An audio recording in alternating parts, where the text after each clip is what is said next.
Hi, Danika Watson, nurse practitioner, coming to you today to discuss whole milk transition. Disclaimer, this is not medical advice, recommendations, or a diagnosis. This does not take the place of a well child check or a sick visit. If you have any questions, please see your healthcare provider. So at 12 months, we try to transition our babies from formula to whole milk or almond milk even.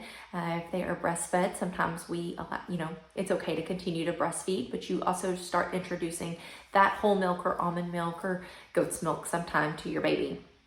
One thing that we do as providers in the pediatric world, we test your child's blood at 9 months, particularly in our clinic, we do 9 months and 2 years, and we check for anemia levels along with blood levels. The reason for this is, they've been alive for 9 months and they've either been breastfed or they've been on formula for 9 months, and we need to make sure that their lead levels aren't on the rise or aren't high. They're also should be almost crawling about that time, or at least doing lots of tummy time and rolling over. Lead lives in, most of the time it lives in the soil, and if you walk in your home with shoes on, then you can transplant that lead in your home. Your baby crawls on it, hands go in the toys go in the mouth, hands in the mouth for teething purposes, and that's how you get your the lead in the babies. So that's what we do at 9 months. And then at 2 years, they should be off of formula or not being breastfed, and maybe even taking in some more whole milk or some whole milk at that time. And what we want to make sure is that you're not drowning out their red blood cells with the whole milk. So you can absolutely give too much whole milk or too much almond milk to your babies. They only need about 16 or so ounces a day. So if you're doing more than that, then you're absolutely giving them a risk factor to have anemia, not necessarily lead, but anemia at that time.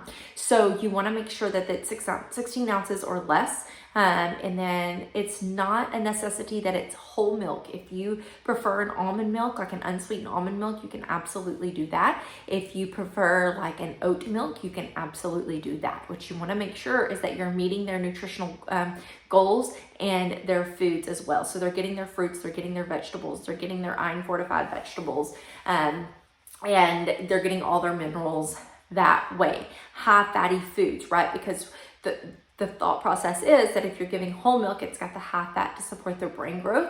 And so if you're not doing whole milk and you're doing something, maybe not even dairy at all, that you just make sure that your vegetables, you have those high fat vegetables that you're giving them. So the point is, you just want to make sure they're not consuming too much, because you don't want to wash out their red blood cells. You don't want to cause anemia in these babies. Because that can lead to a slew of other problems. So a little bit of why we want to make sure we limit our milk intake and why we do our blood test at 9 and 2 years of age. If you have any questions, y'all reach out.